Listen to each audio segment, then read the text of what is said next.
El reclamo que la República Argentina mantiene en torno a la soberanía en las Islas Malvinas y que se extiende a otras islas del Atlántico Sur y los espacios marítimos circundantes se remonta a 1833, cuando el Reino Unido, mediante el uso de la fuerza, usurpó ese territorio argentino. El 2 de abril de 1982, 3 días después de la primera huelga general lanzada contra la dictadura en el contexto de una severa crisis política, económica y social, la Junta Militar ordenó el desembarco de tropas en Malvinas, entreviendo que un conflicto con el Reino Unido, a causa del histórico reclamo nacional, le permitiría no solo tramitar esta crisis interna, sino incluso reposicionarse para plantear las condiciones de su propia sucesión. El conflicto derivó en una guerra y la derrota en el principio del fin del terrorismo de Estado en la Argentina. El 70% de los soldados que participaron en la guerra de Malvinas eran conscriptos. Muchos de ellos tenían entre 19 y 20 años y provenían de distintas regiones del país, con climas completamente distintos al que debieron afrontar en las islas.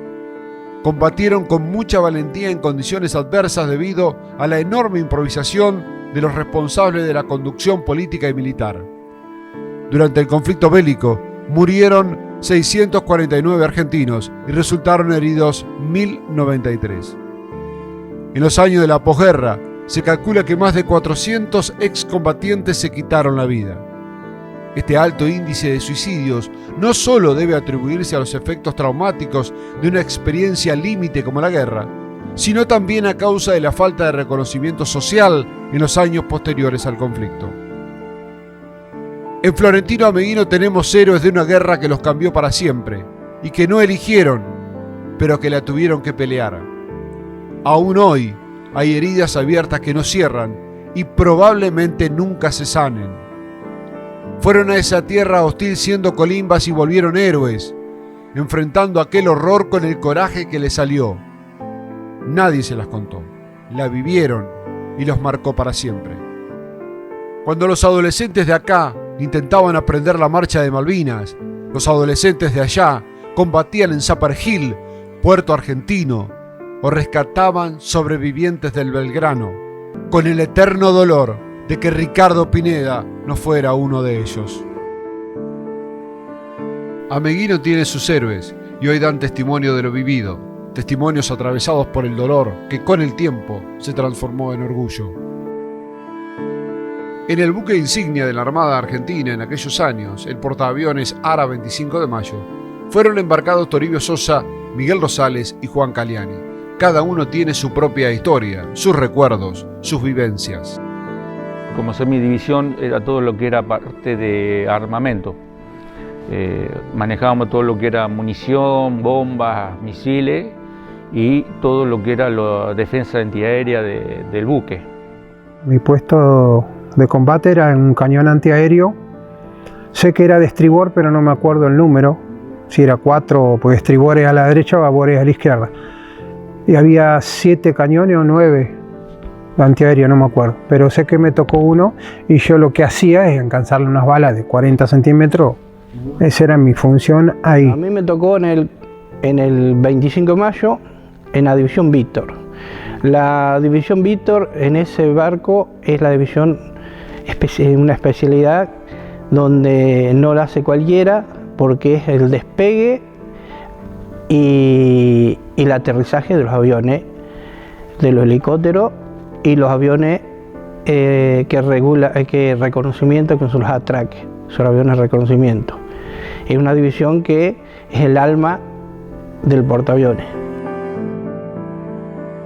Ya en marzo se veía algo raro en la Armada, se preparaba mucho, que nadie sabía, y mucho pensaba que era una misión especial.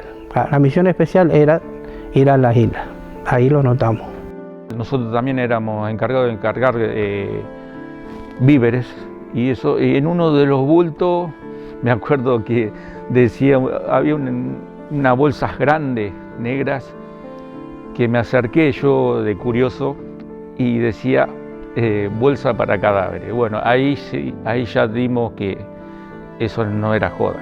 ese por ahí te tocaba un zafarrancho combate que era alerta, porque había aviones ingleses cerca, entonces tenía que salir a la orilla cubierta para estar preparado para largar los aviones. Nos acostábamos y ya te digo, inclusive dormíamos vestidos con salvavidas y el casco a mano, porque no sabías en qué momento, más cuando nos enteramos que unos días antes habían hundido el crucero. Me acuerdo que el comandante llegó un horario después del comedor y nos comunica ahí que había sido hundido unas horas antes, el crucero. Nosotros las cartas las recibíamos 15 días o 20 días o una semana, depende de dónde estaba el buque navegando. Por ahí caía algún helicóptero, según como estuviera cerca o lejos. Un día recibí 20 cartas juntas. Pasó 15 días que no recibía una carta. Él también los decían que nos mandaban cosas y eso, bueno, por ahí algo lo agarrábamos en el buque. Es distinto con lo de Malvinas, los que llevaron cosas a Malvinas. Pero en el buque la mayoría de las cosas sí las teníamos, los que los mandaban. Estando en guerra, te estudiaban todas las lecturas de las cartas. Algunos compañeros, fui testigo que tachaban, ponele, tu papá está enfermo, tu mamá, bueno, para no preocuparte, eso se tachaba. Y una amiga de ella me escribió una carta con una canción en inglés. Cuando yo recibí la carta, en plena navegación, la fui a abrir y estaba borrada con tinta china. La parte inglesa que decía un tema de inglés, un tema de poca importancia, pero o sea que la habían abierto y la habían chequeado. Nos enteramos cuando habló el almirante, el comandante del portaaviones, dijo que la guerra había terminado, que habríamos sufrido la derrota de los ingleses, y bueno, no dijo más nada, no. Héctor Omar García fue parte de la tripulación del buque destructor Ara Buchar. Participó como buque escolta del destructor Ara Santísima Trinidad y el rompehielos Almirante Irizar en el desembarco en Malvinas. Bueno, yo cuando fui al servicio militar estuve de destino el destructor Ara Buchar, que estuve en él desde que entré hasta que me dieron de baja. Y primeramente estuve en sala de máquinas, era maquinista, y ya después como que te ascienden un poco y me pasaron a caldera. Y ahí fue toda mi función en ese barco. Cuando nos dijeron que íbamos a la guerra, es que vos arriba de un barco no tenés escapatoria en el medio del mar. Es como que estás arriba de una cáscara de nuez en el medio del océano. Un barco de guerra es una bomba, porque está lleno de misiles, de torpedos, de municiones. Donde le peguen con algo explota. Participó junto a los buques argentinos Gurruchaga, Bahía Paraíso y Piedrabuena del rescate de los sobrevivientes del general Belgrano, hundido el 2 de mayo de 1982. A las pocas horas pegamos la vuelta hacia donde estaba el crucero, que ya no estaba más, estaba la mancha de aceite nada más. Y bueno, empezamos a buscar balsas.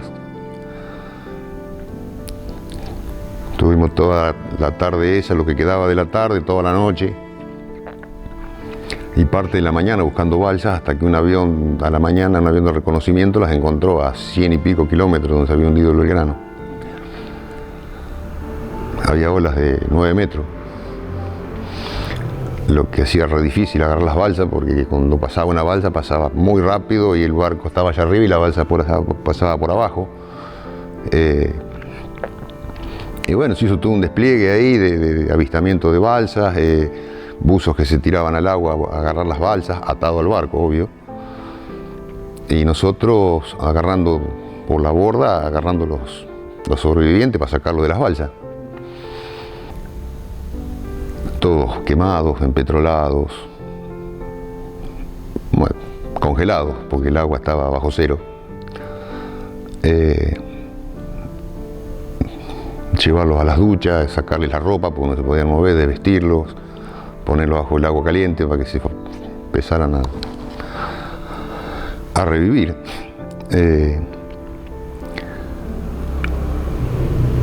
Bueno, obvio, nosotros les dimos la ropa que teníamos nuestra en el barco para que se abrigaran. En ese rescate de los sobrevivientes, aún hoy hay una herida abierta que no cierra. Para mí Ricardo es un amigo, un héroe, obvio, y siempre está presente en mí, porque siento como que le fallé, que no lo pude sacar, pero nunca lo pude encontrar. Ricardo Leonel Pineda, soldado argentino que estampó para siempre su nombre en el bronce como héroe de la patria, nació en Ameguino un 5 de noviembre de 1962. Fue parte de la tripulación del crucero Ara General Belgrano, que fue atacado y hundido por 2 torpedos lanzados por el submarino británico Conqueror durante la Guerra de Malvinas. Este héroe nacional ofrendó su vida a los 19 años de edad.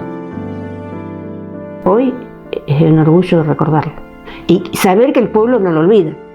Lo que pasa hoy, que se lo recuerda y todo eso, me siento muy orgullosa. Mira, yo con Ricardo tenía una amistad linda, porque estábamos en la misma base, nos visitábamos siempre. Yo estando en la base me venía seguido a mi casa. Y cada vez que venía yo le traía ropa para que la mamá se la lavara. Y cuando me iba de vuelta se la llevaba. El último día que él salen primero ellos, ya te digo como que él me quería dejar una cadenita con un crucifijo de plata, por si no volvía. Y yo le dije que no. No, le digo por si no estoy queriendo que no vuelvas, por una cadenita de plata. Yo te digo, preferiría no tener un héroe, gran héroe, y tenerlo mi hermano. Claro. Y está lindo que esto no, que se siga recordando, que se siga trabajando. Es una manera de mantenerlo a él vivo, más allá de que no sepamos qué es lo que pasó. Para mí hasta el día de hoy es como que yo le fallé, porque yo cuando estábamos rescatando las balsas, yo lo que quería encontrarlo era él.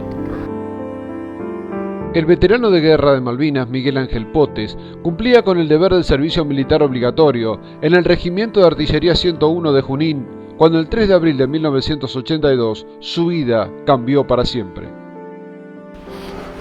Ya a partir del 3 de abril nos comunicaron que íbamos a Malvinas, así que nos mandaron a nuestras casas. O sea, yo vine a Ameguino, hice lavar la ropa en el día y a la noche me fui. Y de ahí, bueno, al otro día empezamos a cargar todo lo que es armamento, municiones, los camiones, todo en ferrocarril. Que el primer destino fue San Antonio Este. Ahí, bueno, descargamos todo y en camión enganchado con los Osma 155 llegamos a Comodoro Rivadavia.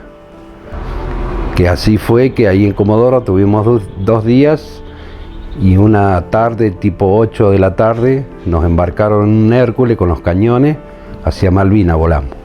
Pero una vez que nos subieron al avión y nos dijeron hay que ir a la guerra, se terminaron las bromas. Nos empezamos a mirar uno con los otros y yo principalmente pensaba ¿dónde nos llevarán? Lo único que encontré, porque llegamos de noche, lo único que encontramos era, o sea, lo que es Turba de Malvinas.